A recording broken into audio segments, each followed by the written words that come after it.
솔직한 의사생활 성형외과 전문의 진세훈입니다.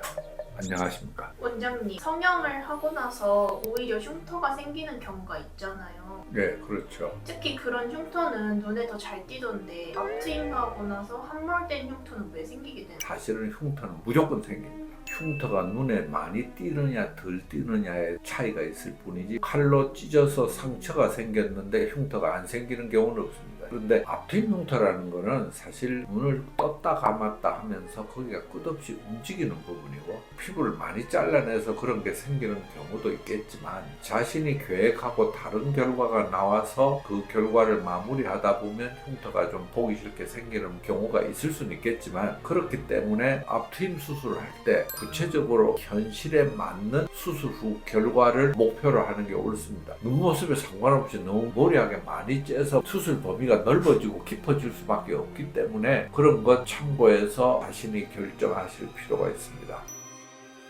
그러면 이 사진 같은 코 수술 흉터는 왜 생기게 되는 거예요?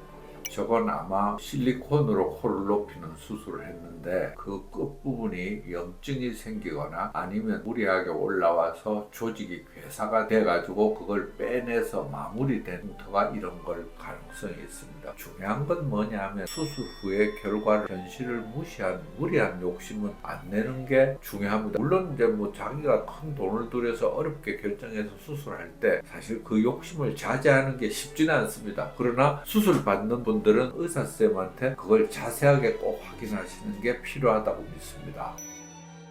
그러면 이렇게 함몰된 흉터는 어떻게 치료할 수 있어요? 진피를 이식을 하거나 진피를 갖다가 흡수가 덜 되도록 하기 위해서 근막을 갖다가 덮어서 이식을 하거나 저런 문제가 덜 생기도록 근막을 덮고 진피를 보강을 하거나 이런 여러 가지 방법을 쓰기도 하고 자신의 가슴에 연고를 띄어서 그걸로 모양을 만들어 올리는 방법도 있는데 그게 사실 쉬운 결정이 아니죠. 간단한 수술이 아니에요. 이제 그런 것들 때문에 간단하게 해결하고 오랫동안 유지되는 걸 하기 위해서 주부된 자가진피 재생술을 하는 경우가 최근에 많아졌죠. 앞트임 흉터를 한번 보시면 이분은 이제 요 흉터, 요거만 하신 건데 요 앞에 볼록한 게 일부 남습니다. 요거는 쌍꺼풀 수술하고 앞으로 내려오는 흉터가 약간 파여진 게 보기 싫고 눈 뜨고 감으면 화장이 끼어서 표가 더 난답니다. 그래서 이분은 시술을 하신 겁니다. 코의 흉터는요, 코에 있는 비주라고 그러죠. 코에 있는 기둥에 있는 흉터는 생각보다 효과가 좋지 않습니다. 왜냐하면 이게 연골하고 이 피부가 유착이 되어 있기 때문에 아쉬웠죠. 조금 남죠. 그 다음에 이분은 오랫동안 부작용이 있는 걸 방치하고 있다가 이렇게 된 건데 일부 남지만 제법 도움이 됩니다. 그런 걸 참고하시면 의미가 있을 겁니다.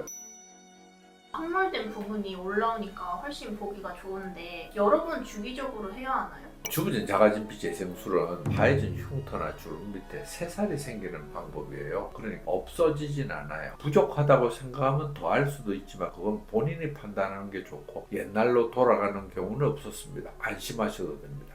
그러면 저렇게 성형 흉터가 생기고 바로 시술할 수 있나요?